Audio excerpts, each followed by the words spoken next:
Before we get started, we wanted to thank Matchstick Golf for being our first title sponsor. Matchstick is a custom designer of ball markers based in Portland, Oregon, that was born out of its founder getting sick and tired of trying to find cool ball markers that weren't huge, heavy poker chips that didn't cost $300 on eBay.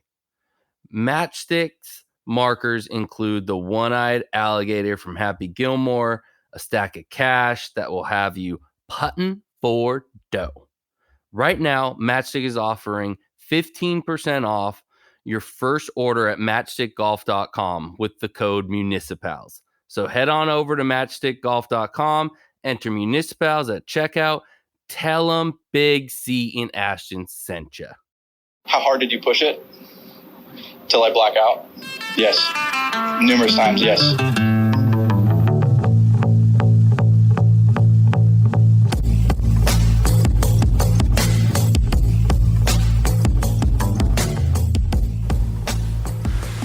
What's happening, municipals? This is Big Chris, and Ashton is actually joining me. We also have two special guests. We have our buddy Nick from San Diego, and of course, the one and only producer Jack is joining us. Nick, say hello to the listeners. What's up, everybody? Hey, it's great to be back. Thanks for having me. Absolutely. Jack, say what's up. What's up, everybody? No, that's not my real voice. How's everyone doing? And hey, Chris, nice to talk to you. We haven't done a pod in a while. It's been a minute. And then we got our boy, Ashton. What's up, my man? Hello.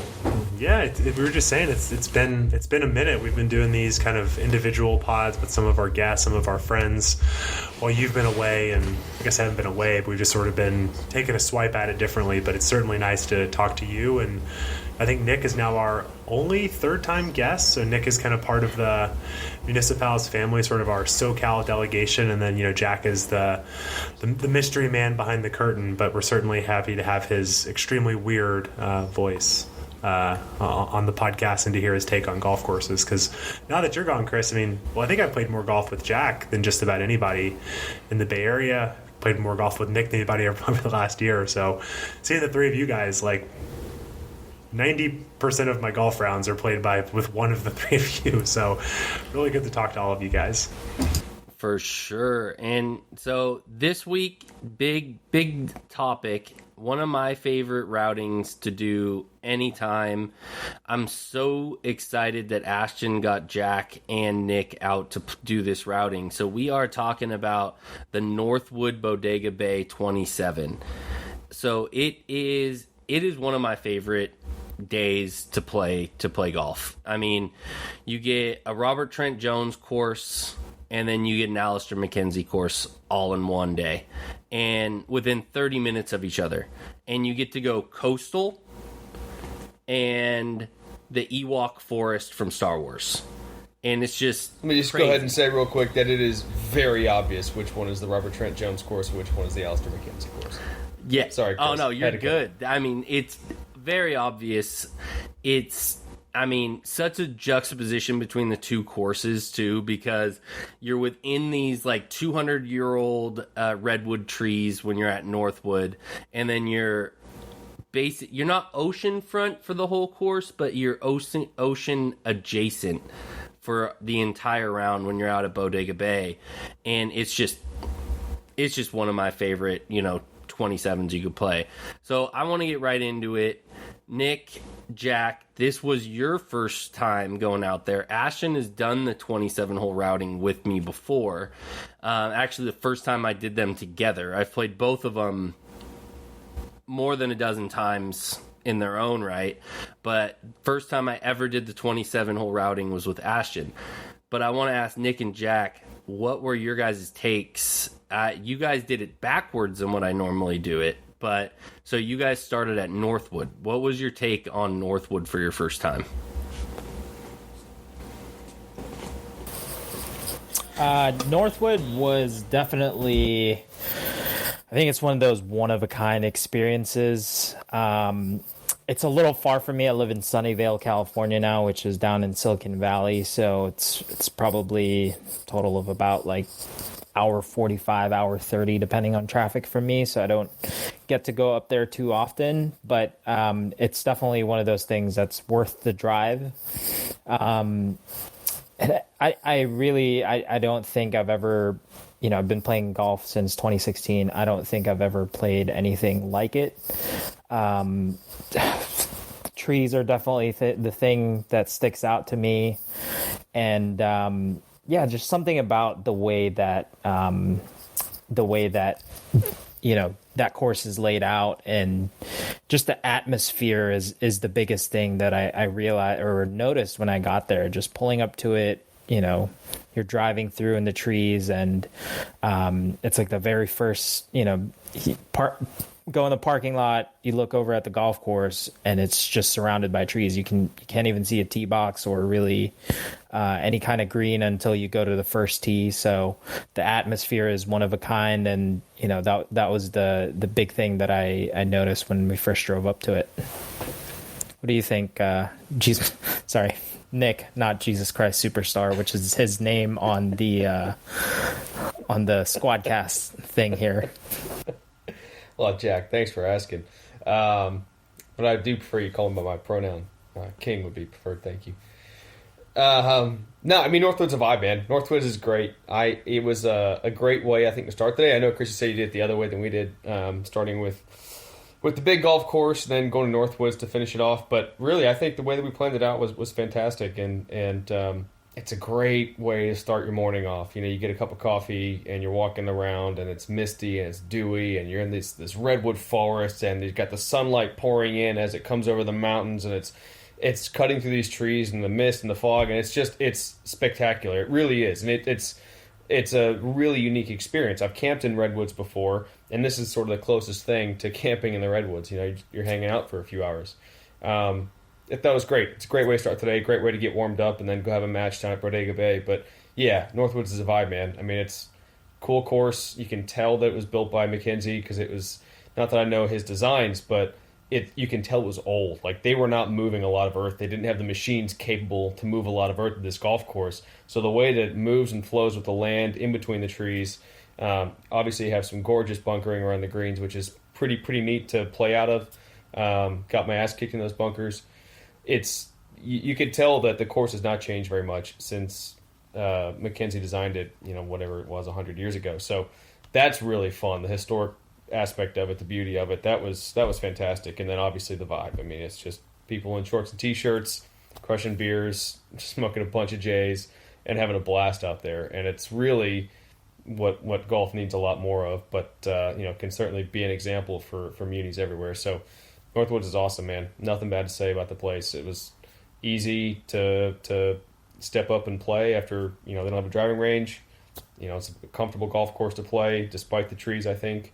Really interesting second shots, but yeah, great time out there. Yeah, I would say 5 might be one of my favorite holes on any golf course. I'm sorry, 6 might be one of my favorite holes. So 6 is that hole that goes back towards the clubhouse, and it is wide open and shares the fairway with 7 that goes back into the forest. And it is the epitome of an Alister Mackenzie design, because if you look at anything Augusta or any of his bigger designs, he loves to do that shared fairway type situation with just like a green just popped out in the middle of this like wide open space, and it's such kind of an inviting hole.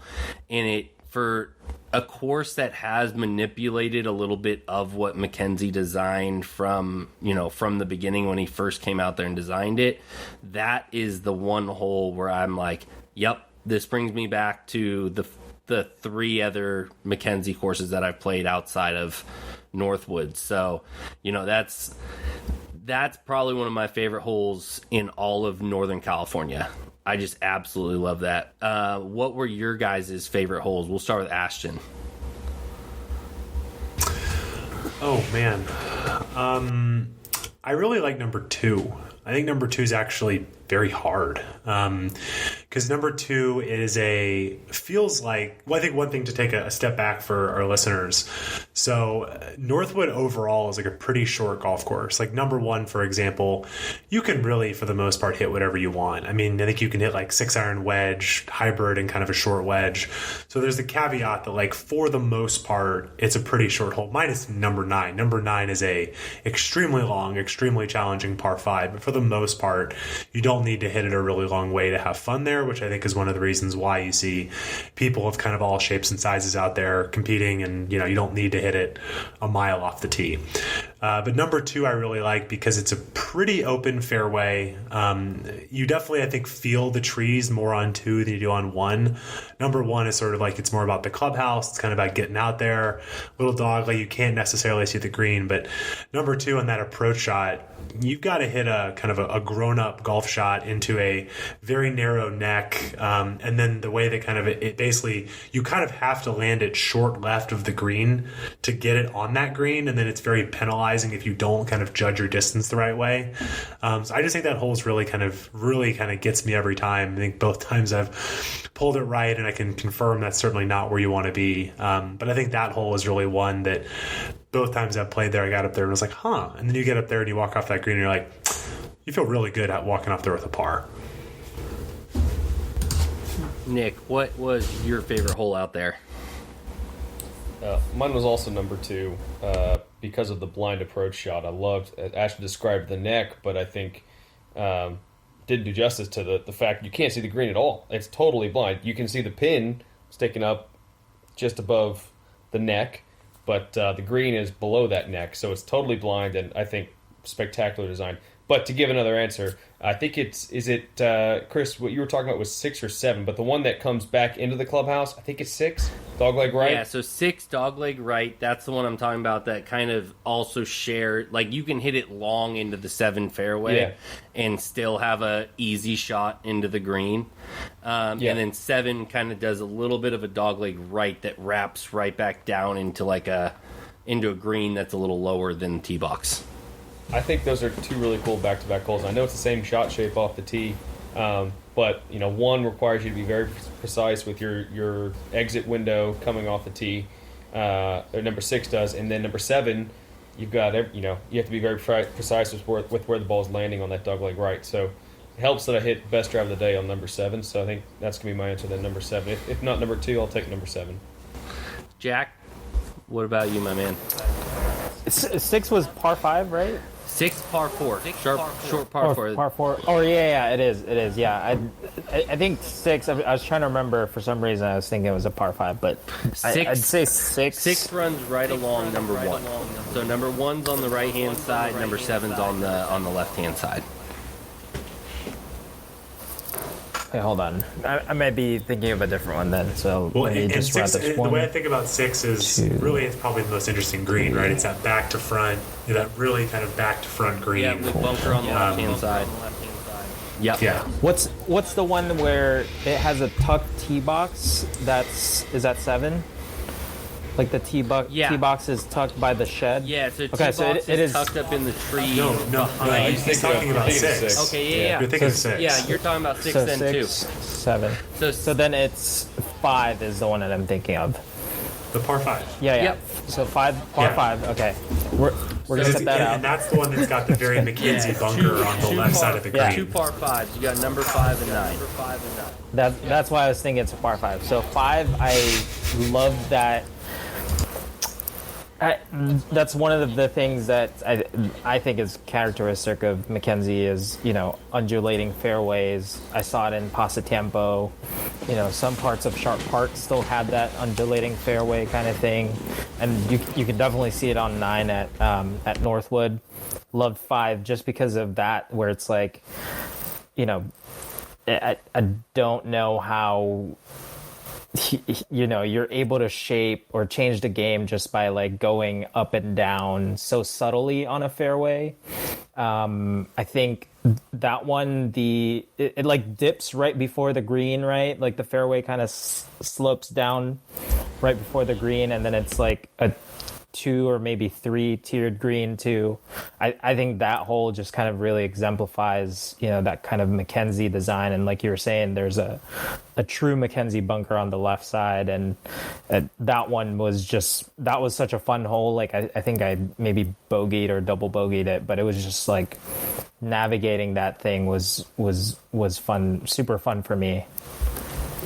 Yeah, I mean, we can all pick pretty much any hole out there. I would, like you were talking about with 9, I think it's so interesting and so difficult for how narrow it is, and it's a dogleg left uphill the entire way to an elevated green that is very inviting because it does have a backdrop that allows you to kind of hit it back there and kind of draw it back into the pin, which is kind of nice. But I think the best part about Northwood is the small group that runs the course. It's the same guy that in the pro shop that's been there for over 65 years, which is just crazy to me. The restaurant is the locals' drinking hole. It's not your normal 19th hole at any golf course. It's where everybody goes for food and drinks in the area. Like, that's their restaurant, that's their hangout, that's their bar, which is really cool. It's completely different than what you experience in a lot of places, and I think the maintenance on the course is what really gets me. We've had some people that we know go out there and not necessarily like it. They don't think the conditions are what it should be, or it's not necessarily the greatest Mackenzie they've ever played. This is a 9-hole, $25 rate course. Let's make that straight right off the bat. The amount or the conditions that they keep this place for having 100-foot redwood trees with trunks the size of VW bugs, like massive trees, and no sunlight to get in there, and for them to be able to grow the grass that they do and maintain the greens and the fairways to the standards that they have for a $25 rate 9-hole course is so freaking good.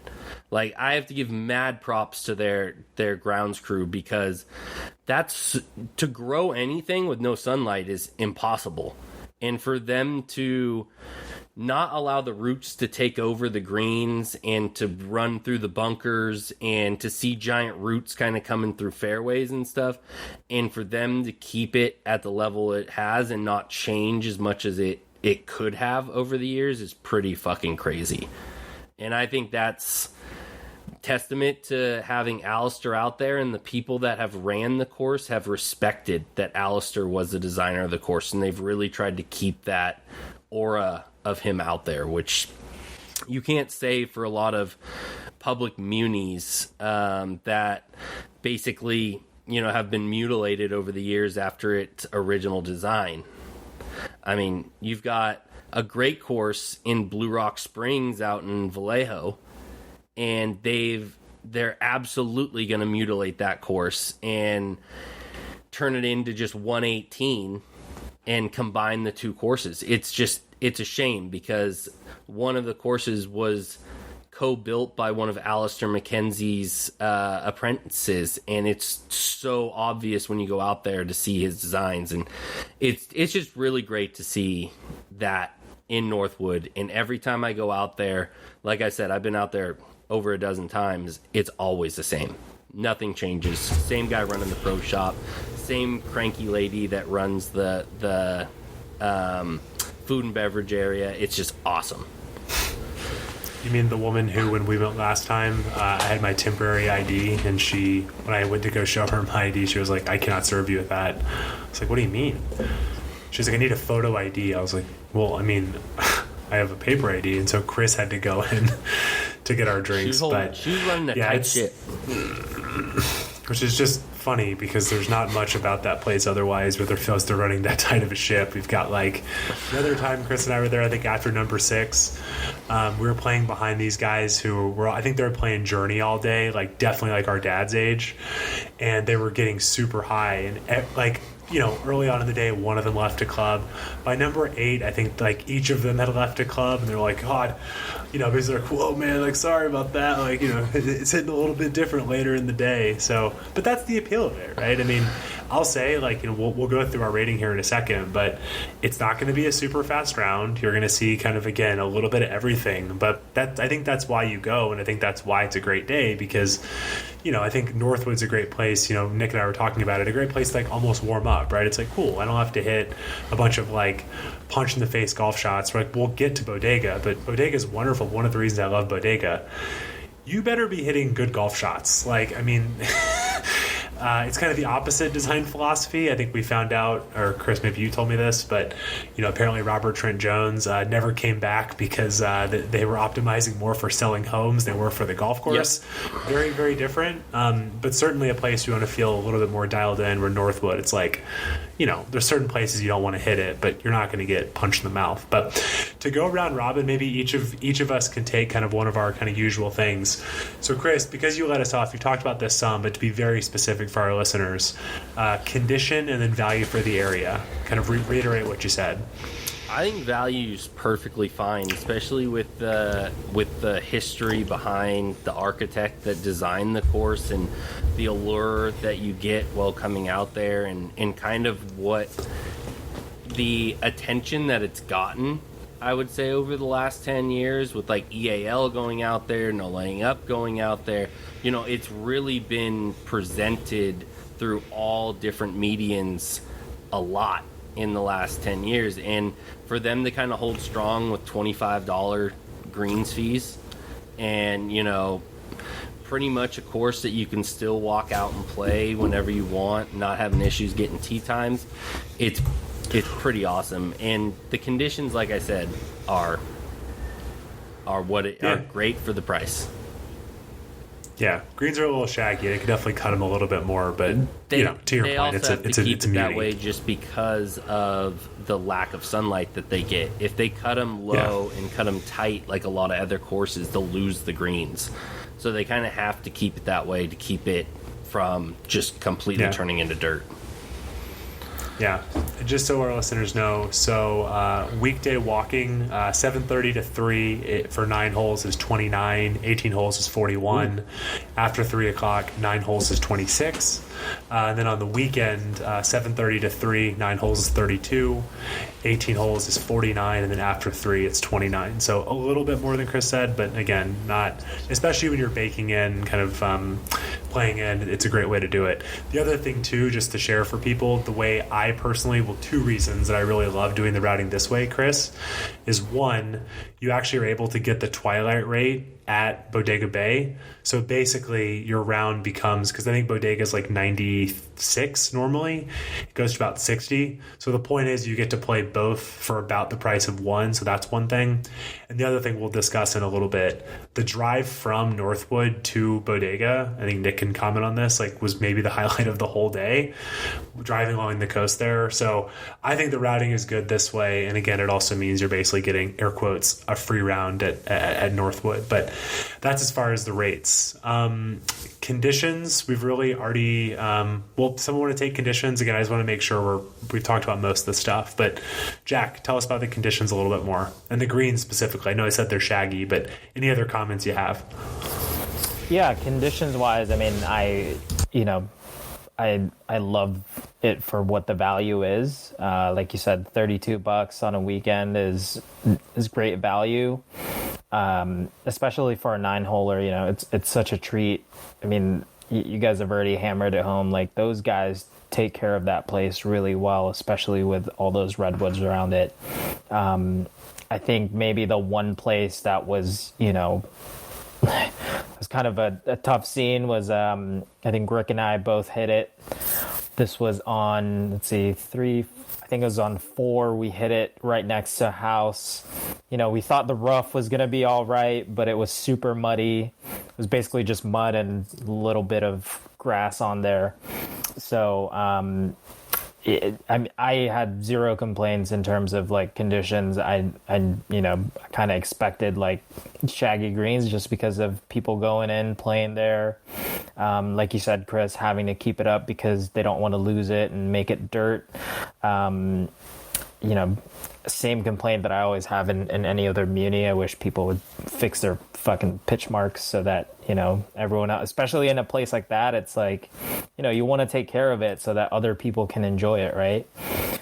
So PSA, if you're playing golf, go fix your fucking pitch mark, return your divots, all that good stuff. And I'll just add one thing, conditions wise. I've heard some people compare it to other Mackenzies, you know, in certain forums. And, you know, like, yes, it's a Mackenzie, but, you know, you got to look at it. You can't compare it to a place like, you know, Augusta National or Pasatiempo or anything like that, because it's a muni, you know, it's probably one of the true munis that I've ever experienced. And you just can't, you know, say like, oh, like this isn't a Mackenzie or whatever because you're comparing it to somewhere like a Pasatiempo or Augusta National, which I've heard in some places, as Ashton can attest. But yeah, I think when you go there, you know, especially if you go there for your first time, like you gotta look at it in the lens of, this is a muni, you know, it's a community place, like you guys were saying. 19th hole is or rather the bar and grill there is a true community place. It's not only golfers that are going there, it's tourists that are going, it's locals that are mostly there. So I think definitely that's the one piece of advice that I'd give people when they're looking at it is, you know, look at it for what it is, a true muni that's, you know, golden age architecture, that's an experience that you're not going to find anywhere else. Yeah, and even though I've been trying to use the word vibe less. I mean, if there's ever a golf course where, you know, Nick said it best, like it's a vibe. It's truly Northwood. It just is. I mean, and it is about the golf course, but it's about the entire experience. I mean, I remember the first time we went, Chris and I, there was a couple. I mean, I don't know how old they were. The guy looked like if he had died the next day, no one would have been shocked. They were sitting there having breakfast. He's sitting there in like his khaki pants that are up to like, you know, way above his stomach, a white t-shirt with stains on it. And he's just like eating eggs like it's his job. And I'm like, this is where this guy comes to breakfast every day. He is not a golfer. That guy is not playing golf. He's got egg yolk all over his white shirt at the bar and grill at Northwood. And I kind of looked at Chris. That's what Chris was like. Everybody comes here, you know, like golf sickos like us, and then people who, you know, just local. So, Nick, do you want to talk a little bit about kind of layout or routing? You know, I think we've talked a little about it being a shorter course through the woods, but, you know, any comments on layout or routing you want to bring up? I just want to interrupt real quick. I think, Ashton, you saw my future self in about 70 years or so. I think that guy you're talking about is exactly who I'm going to be, living right next to Northwood, not playing golf anymore because I can't swing clubs, but eating like 16 eggs for breakfast. So you're just Ron Swanson, basically. I've been rewatching Parks and Rec. Yeah, exactly. Eggs and bacon for Ron breakfast. Swanson. Yeah. Excuse me, I would like a whole animal of the finest meat you have. It's a bad Ron Swanson. But Nick, Sorry, take Nick. us to no, it's all, honestly, Jack, it's more likely you'll do it at either Calipe or, you know, somewhere like that. Those, you know, like you'll live underneath the green on one of those places. But Nick, take us to layout. Any comments on layout or routing?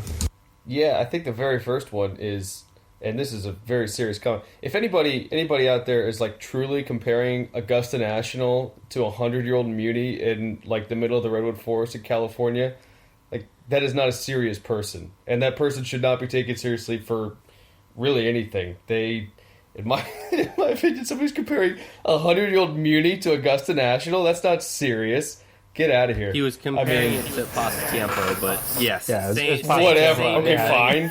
fine. Okay, my argument still stands. This is not a serious person who should be taken seriously on any subject in life if they're going to hold opinions as asinine as this. So that's... Thank you. I don't know who that is, I don't know who that's referencing, but they're out of their fucking mind. It's a great course, it's fun, but it's not fucking Pasatiempo. Anyway, Hell yeah, lay it on. I'm not even laying it on. I'm not even laying it on. Like that's just a fake person. That's just somebody trolling for attention. Whoever says some bullshit like that. Hashtag Ben Hogan's the best athlete ever. Yeah. We're stopping. Keep going. Anyway, Northwoods. Look, the routing's nice. It's shorter, right? I don't have the yardage on me, but it's a pretty short golf course. I would call it a second shot golf course because a lot of the green complexes are so interesting, and you have to have your angles just right to attack it correctly. And if you don't, you're putting yourself in a really tough spot. So I think it's a second shot golf course, which I personally really enjoy. I think that's a lot of fun, especially now that my driver is starting to go straight, so I can actually hit some fairways. So that's a plus. But lots of dog legs because it's short. That's how it's going to play. Again, second shot golf course, all about the green complexes. I think Jack actually made the best point about number 5 with the fairway. I thought that's like the coolest fairway on the course with all the undulations. Really makes you uncomfortable on that second and third shot. So I would say that would be maybe the best of the fairways out there. And really interesting green complexes, I think, drive this golf course beyond the vibe and the views and all that. It's the green complexes that you come for, the Mackenzie bunkering. It's all there, and it's what's cool is, like I said in the beginning, like they didn't move a lot of earth to build this golf course, so the layout is just kind of how the land was and where Mackenzie decided holes should be, and it creates some really cool architecture like that number 2 with the little funnel neck with the green down below it that's blind. I mean, really interesting shots out there. So second shot golf course, I've said it a bunch, and a lot of fun to play. Yeah, and I think the other thing, which some listeners are probably look at their phone and be like, "Yeah, dude, we get it," but I think it's important to say out loud that this is not the reason this course ultimately is so special. Yes, Alister McKenzie touched it, which gives it a unique cachet, but it's the kind of course which I think we'd all agree would not and should not be built anymore, right? Like, they definitely cut down redwoods to build this golf course, and nobody would be a proponent of that. So it's really special because, yes, it was blessed by Alister McKenzie, but it's also just a course that would never ever be built today. And that's why I think it's on everybody to preserve it in such a way, because I would love my kids to go play Northwood, because we're not building another Northwood anytime soon. And to y'all's points, that I think 5 maybe is the best example, because certainly the fairway, and Nick, I pointed out to you, I think that when you go play Pasatiempo, you kind of see it, like that green on the bunker on the left side of the green, which I of course hit it right in. It's a McKenzie bunker, that's where I kind of yell, I'll do it again, about Sharp Park. It's like, it's a McKenzie. It's like, yeah, motherfucker, like, I mean, you're wishing that was an Alister McKenzie, where you play number 5 and it's like, yeah, I get it. I'll take the last 2, amenities and pace. Amenities, one of the things that I think is sad for them, for their bottom line, they do not have a good merch selection. And also it's not affordable. It's not correctly priced. I actually have a Northwood coffee cup that I really like. I believe it was $5, which I don't think they're making much money off of that purchase. I bought a ball marker, which I think was, $2 or something very, very cheap. But a lot of the shirts, I mean, in the same way that the guy who runs the place has been there for 65 years, a lot of the merch is very, very similar. Like, name a brand you think is cool. They don't have it. There's no Link Soul. There's no Imperial. There's no D Hudson. Whatever your jam is, they don't have it. It's like, looks like golf shirts from the 1980s that just don't look cool. So that's a bit of a bummer, not only for, I think, everybody, but man, it's a bummer for them, because it's the kind of place where you could go spend $25 on the course and spend $200 in the pro shop. And I think that's something that's just a disservice to them.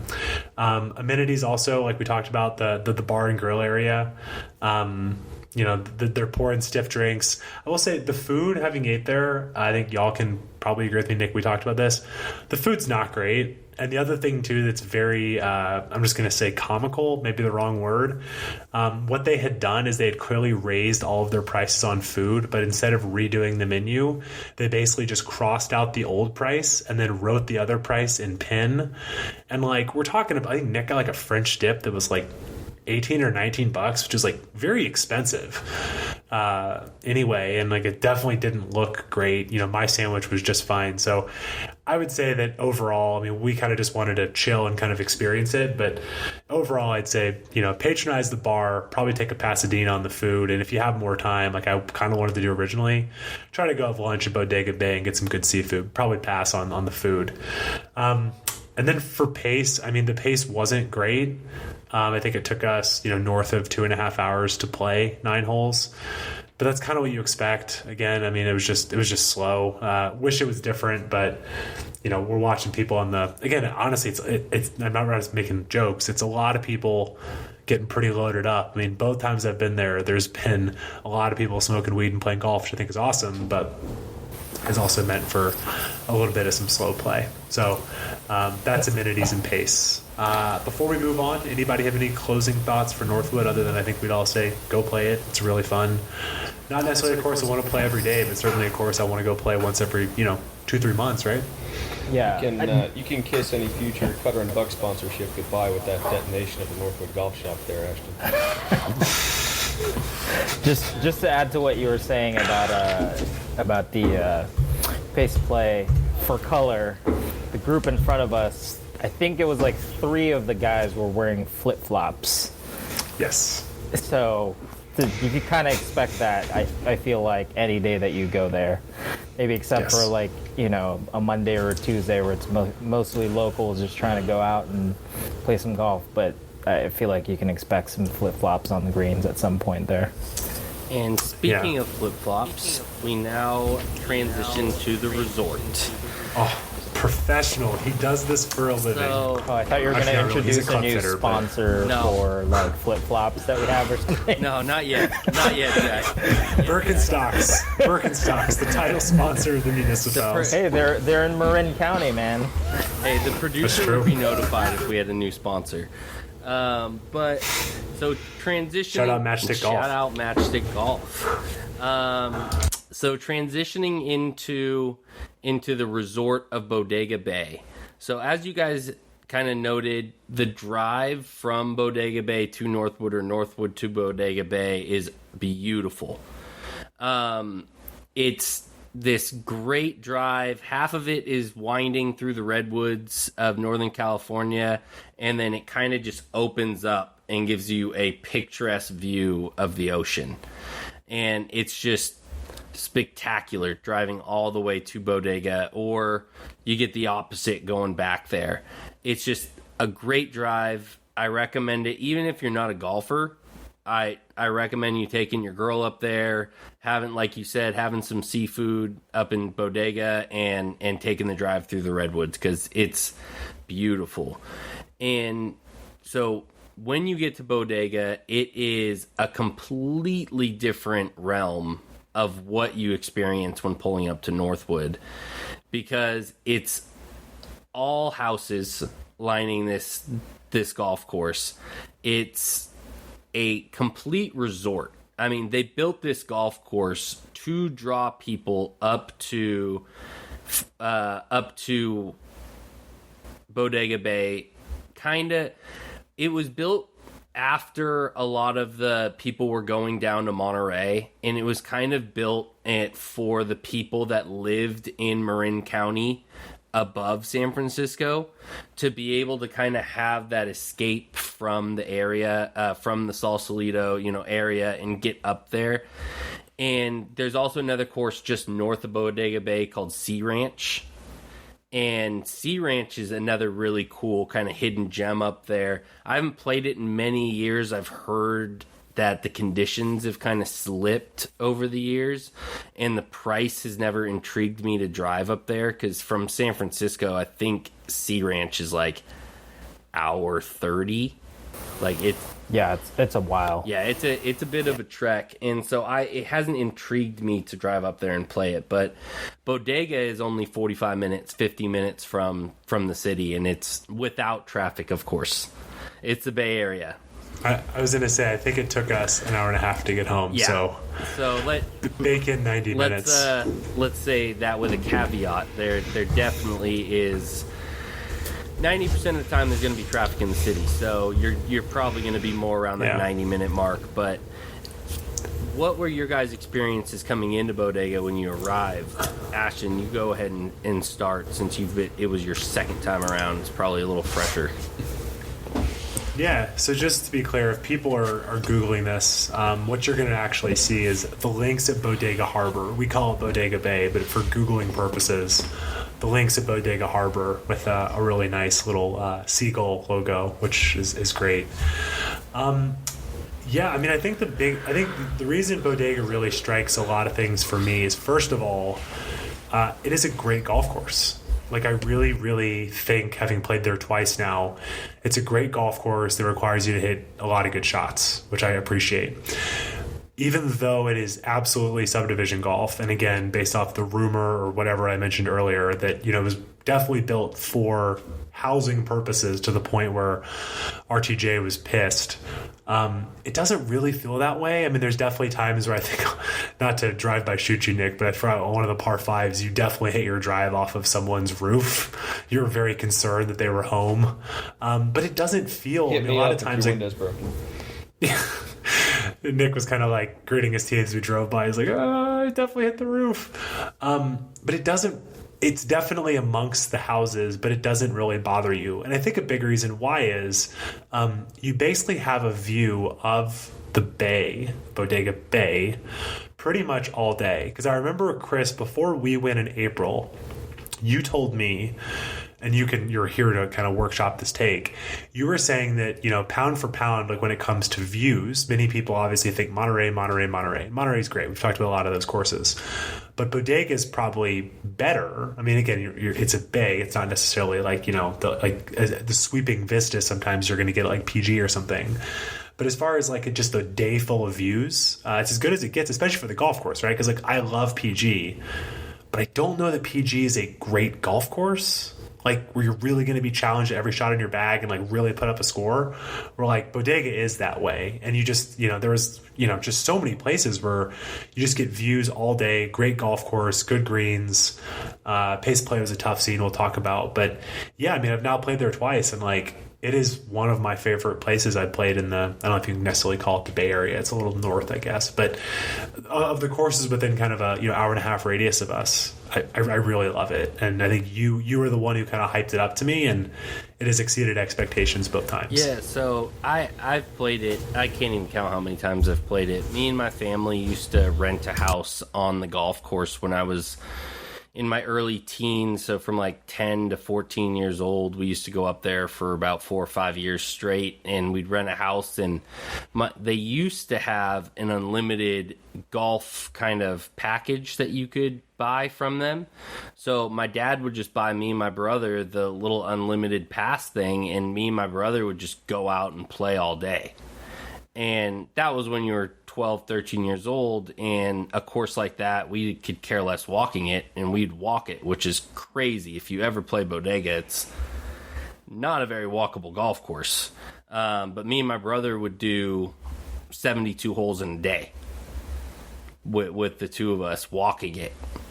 And because you got to find a way to channel that sense of walking now. Mr. Card over here, he's walking 72 holes. Hey, when 12-year-old guy now. Chris didn't bring a smoking device while he was on the golf course that he had to keep in the back of the golf cart. So, not that you do that anywhere else. It is crazy that you bring a hookah. You and that flavored tobacco. Just gotta have that watermelon tobacco, Chris. It's legal. We don't have to pretend. It's legal. Just in case anybody from our work listens to this, we try to keep it a little light on that. That's fair. That's fair. But it rhymes with rub rampion. Yes. Anyway, that's weird. That's okay. Now we're fully off the rails. Fully off the rails there. Rub. But Bodega's sick. I mean, what I love about it is it's not a links golf course. They call it Bodega Links. It has pothole bunkers, and that's about as far links as we're going to go with that golf course. I'm on the website right now. It literally says a layout reminiscent of a Scottish link-styled seaside golf course. With, and this is true, ocean views from every hole. That's cool, but it is. It's not a fucking It's links not a course. links course. It's not wide open at all. There's 4 doors between every single hole. You've got houses lining 90% of the golf course. So, no. Not link style at all. You can't hit it all over the place. It's probably one of the most penalizing courses that you'll play in Northern California if you're a man that sprays the ball, because it really doesn't allow you to kind of go anywhere. But I've been talking forever. Jack, your take. What did you think about the layout? What was your favorite hole out there?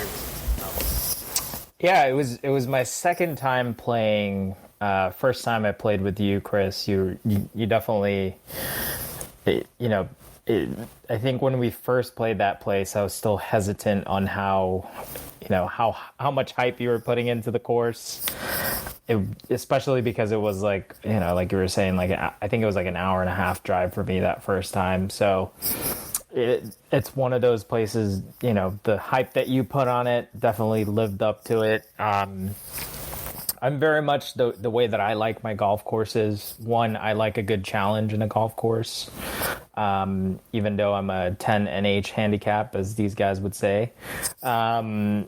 I love a good challenge. I like that there's, the other thing I look for is variation in shots that you can play and how you can play a hole. I think that's one of those types of courses that, you can play it. This is one thing that I'd like to say I differ in terms of like defining it as a links course. Like I feel like you can like a true definition of a links course is you can play the ball on the ground pretty, a good amount of times. Not that I've been to Ireland or Scotland or the UK to play links style golf courses, but that's one thing that I really liked about it is you can either, you can hit stingers all day or hit low shots all day and play the ground. Kind of just let it, let how the hole is shaped dictate how you're playing it. So those are the two things for me is that it's, it's a true challenge, varying shots, varying ways that you can play the golf course. Definitely echo what you guys are saying in terms of the vistas. I really can't think of one either tee box or green where you can't like do a 180 or turn to your left or right and you can't see a really good view. And when we played it, Chris, I think we played it maybe late summer of last year in 2020. I forgot there was one hole in the back nine that just like looked like as you're going down the fairway. I think it was one of the downhill par fives. Like it kind of sneaks up on the view, sneaks up on you because there's some houses like blocking your view from the tee box, and then you like go down the fairway as you're coming up to your ball, like that view opens up into this like finger on the bay, and it's such a great view. I think there's a little bit of fog as the day was winding down, but yeah, like great views, challenging course, great variation of shots. And conditions wise, I mean, they keep that place up pretty well. There's some parts of the fairway were kind of drier than the others, but I mean, the greens were, like really pure greens for, the value that you're paying for, especially for a twilight round. Like, and that I think I want to say it was maybe 3 or 4 green was like so fun. Just, undulating greens and just the conditions that they keep the greens are really great. Yeah, one thing we'll talk about value too, since you guys got Twilight Round.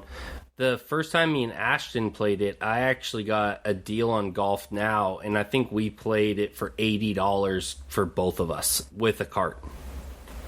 Yeah, it was incredible. And that's the one thing, if you keep an eye out on any of the discount websites where you can book tee times, because Bodega Bay is a little bit further out there and in the off seasons where they're not getting as many tourists staying out there, they post crazy deals. I've gone out there and played $30 with the cart in February, and like you can just get insane deals out there. So if you guys, any of our listeners, are in the Bay Area, keep an eye out if you ever want to go out and play there, because you usually can find really good deals. I've even seen them on Golf Moose, and they've had like $100 for 2 players with the cart, and so it's $50 a person anytime you want to go out there. So that's what I would definitely say rate wise. But Nick, your favorite hole out there, your thoughts on layout?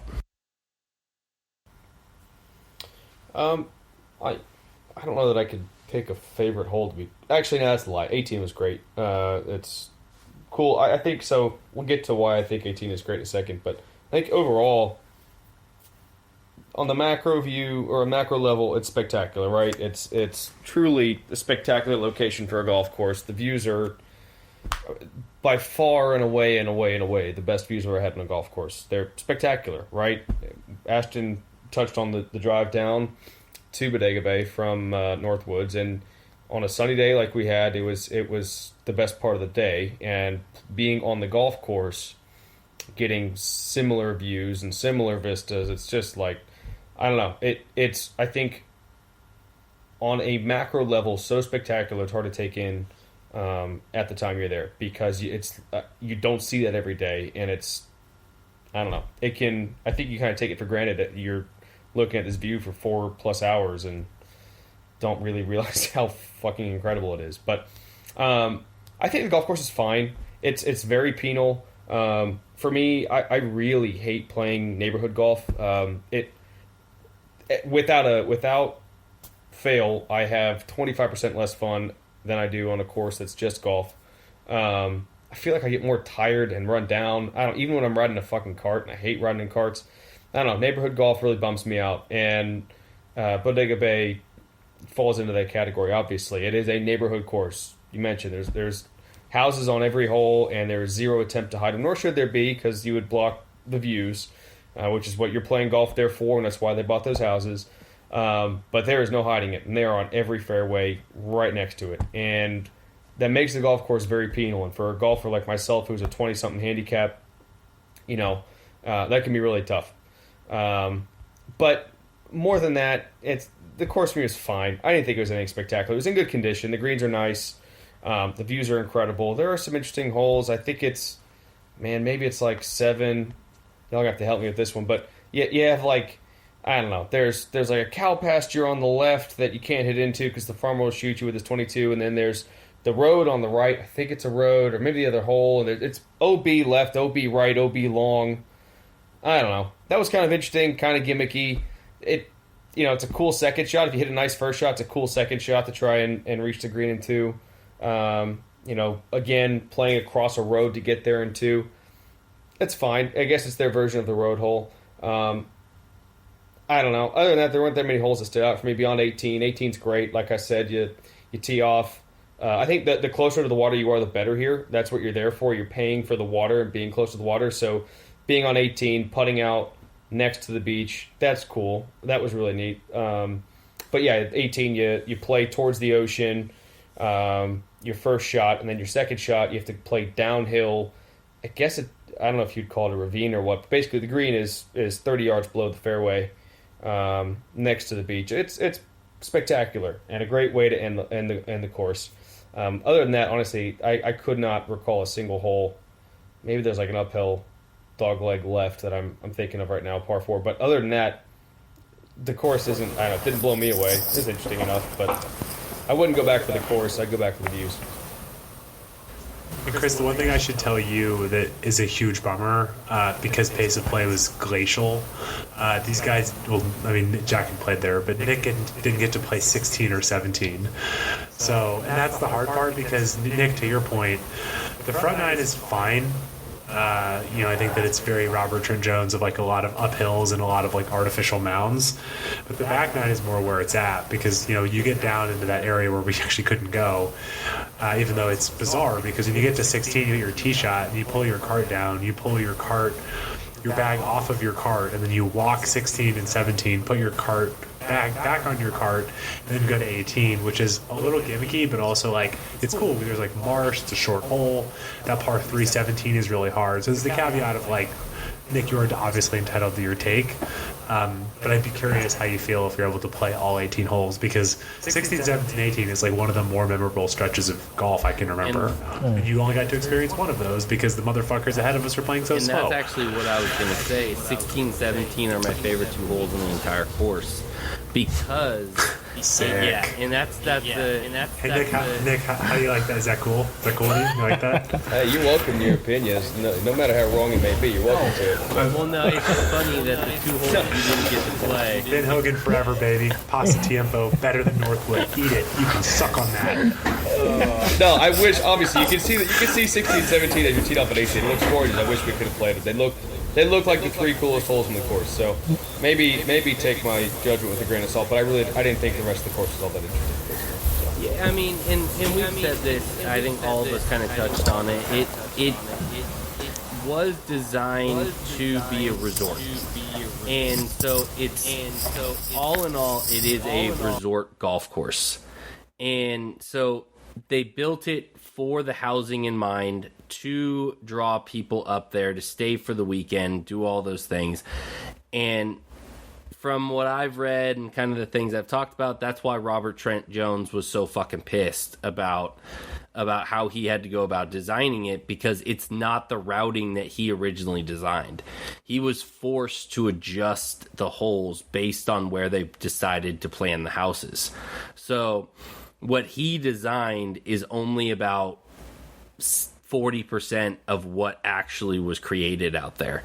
So, and I'm almost positive 16, 17, 18 were his originals.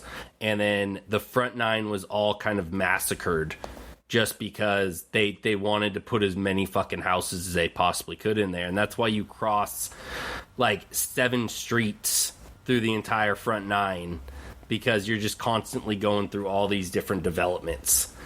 And I think there's courses out there that do development golf better. Like, I think all of us would say Monarch Dunes is an incredibly good development course. Like, there's houses, you can see them, but they're not really in play, and they're kind of off to the side, and you still get the golf course to its own.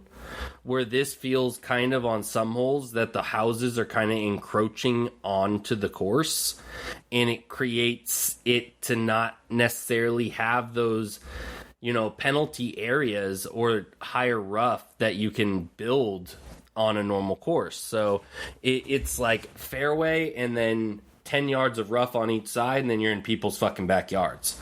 So, that is one thing I definitely agree with you, Nick, on that. Is it's penalizing for the fact that they wanted to build houses and resorts, but for the views, the costs, and everything there, I think just that alone, it would be worth it for anybody to go out there and check it out.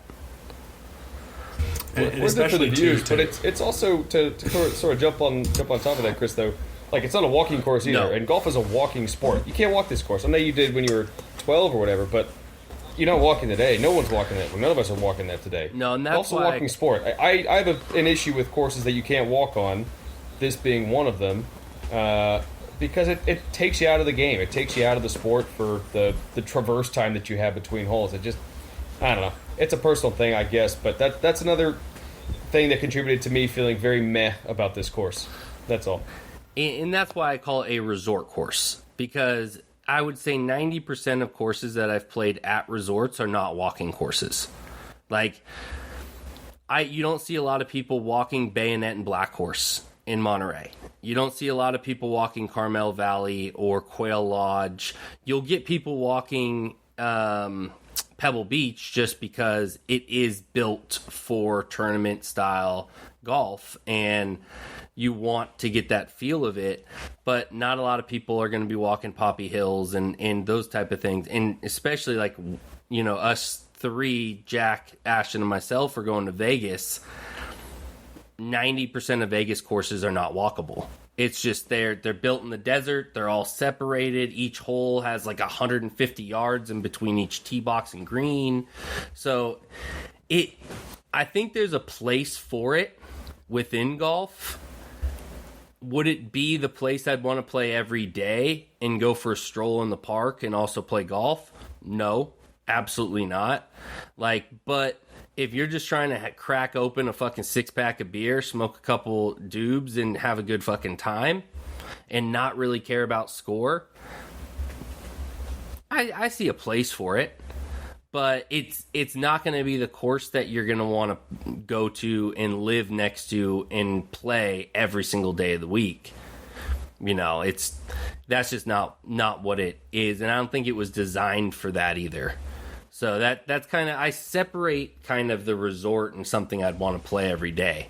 So that's kind of where I'm at with Bodega. It's just it is definitely a resort course. It is a cart course. It's not something you're gonna want to walk. But well, and actually, Chris, to kind of really bring all this together, I think one of the reasons why, like, I don't know if this is going to make sense, but I think that if we were to go play Bodega and then go home, I don't think I would like it as much. I think that, and this is where I give you the tip of the cap for kind of, not that you invented this, but you brought this into kind of my world at least.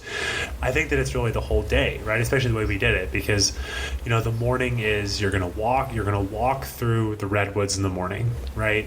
And the afternoon is like, we're going to cruise around in a cart and hit some shots and have lots of views, and we'll talk about, you know, the amenities and stuff in a second, but I think Nick bought us like basically every Coors Light they had, and it was like $25. Like, that's cool, right? It was like cheap beer in a cart, music playing, it's beautiful weather, and that's so resort again golf. In a vacuum of like, yeah, and it's in a vacuum of like, do I want to be playing this golf course to your point every day? No, but it's like when I've already walked 9 holes, I've already kind of gotten that experience, and now I'm just like, the sun is out, got my friends here, we're listening to music, we got all this cheap beer. I was like, again, I'm gonna say it again, it's sort of the vibe of the whole day, right? It's very like the in a vacuum, no, but I think it's just, again, Bodega by itself, especially if I'm playing like 10 a.m. on a Sunday, probably not. But Bodega is a twilight after you've played Northwood with a whole bunch of $2 Coors Lights in the back of the cart.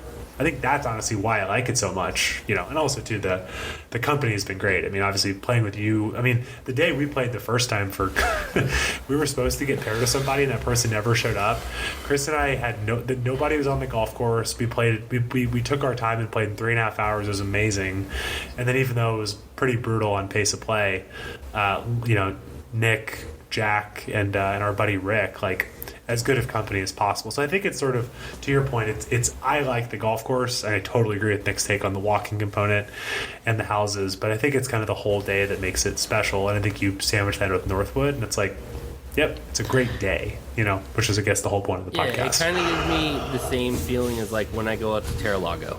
And we've talked about that when we were talking about our second Southern California trip, where there's a place for Terra-Lago. Like, of course it's not the place I want to go, but if I want to hear Pitbull and get some margaritas and have like a fucking party in between 18s, like, yo, Terra-Lago is gonna throw it fucking down. Like, they had it pumping out there, and it was a good fucking time. There's dudes walking around barefoot, and like, you know, it was just its own entity, and it's fun to do every year, couple years, or, you know, things like that, but it's not something I'm going to fucking go out of my way. And that's kind of, I think, our feeling with us kind of going, which keep an eye out after this podcast release. We'll have a couple podcasts coming out about our trip out in Vegas. And I think that's kind of the same feeling that we're all going to have going out for that trip. Is I don't think any of us are going out for the fact that we are going to play some spectacular courses, but we all know that they're gimmicky, they're resort courses, and they are what they are. And we're you know, you can't put that in the same lane as, you know, a Northwood or, you know, a Presidio or an Eastmoreland or any of those, you know, local tracks that we all hold near and dear to our hearts that we play on a regular basis. Yeah. No, I totally agree. Yeah, there's a place for it. I would say, like you were talking about earlier, amenities.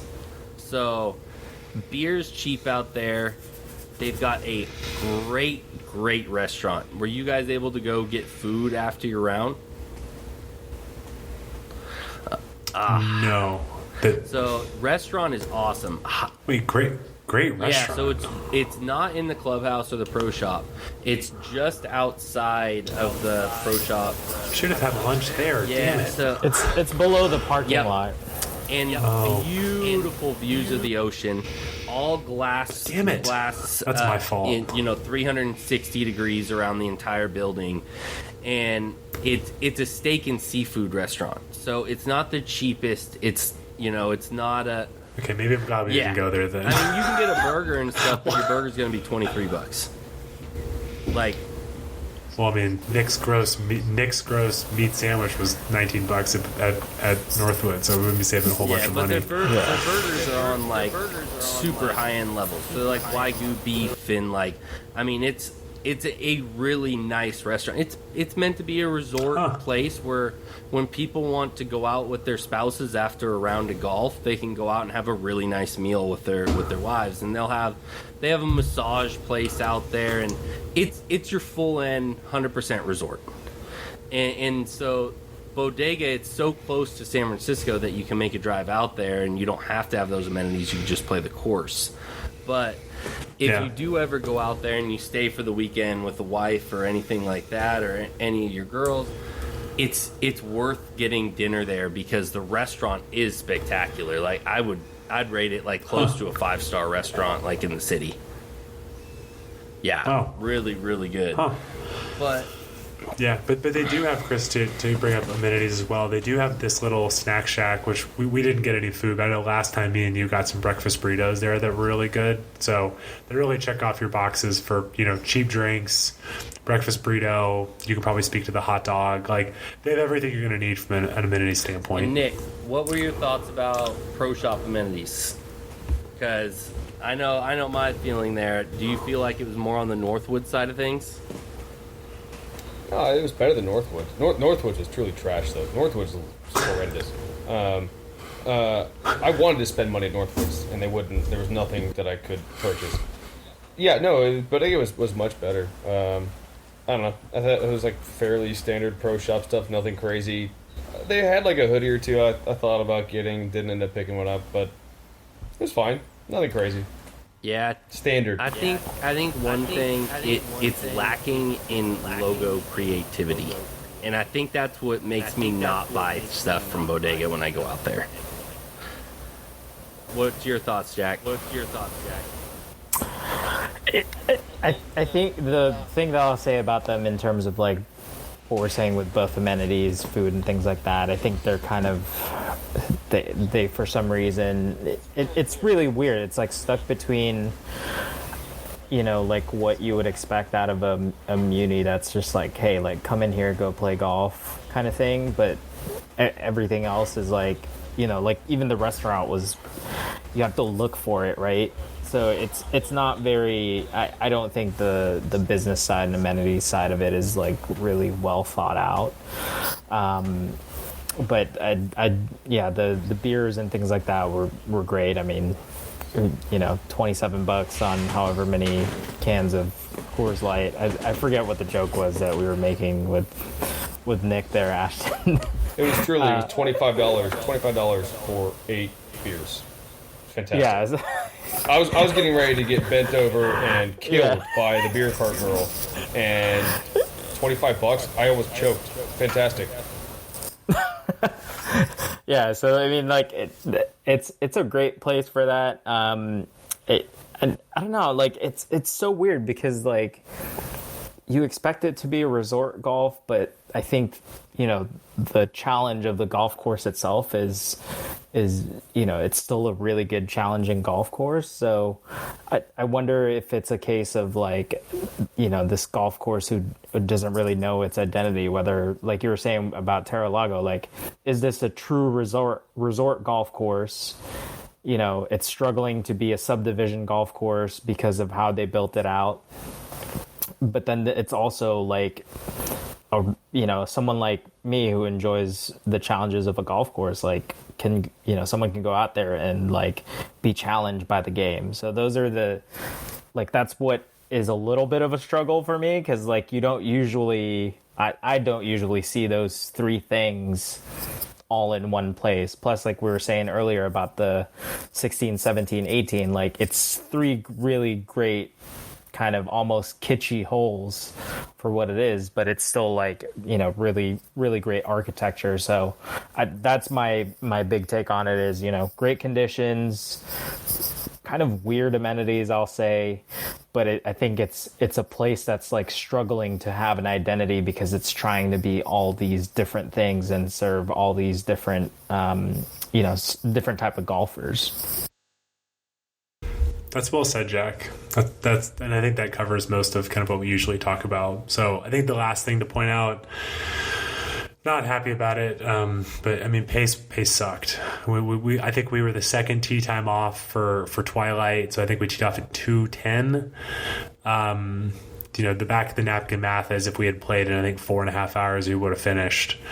And I don't know if that's a chronic problem out there. I mean, we sort of got we got behind a couple, like it was 2 couples, and I mean they were putting everything like it was the Masters, struggling with club selection. I mean, there was one time where a lady was basically hiking down like the side of the fairway to try to hit a shot that she shouldn't have been hitting, and then Rick goes, oh my God, she's going to go get a new club, and proceeded to walk all the way, climbing up the fairway, up to the cart path and back down.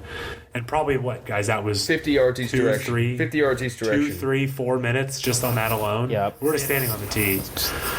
And then she went back, she grabbed, you know, she had her 6-iron, didn't like her 6-iron, hiked back uphill, grabbed her 7-iron, and then duffed the shot.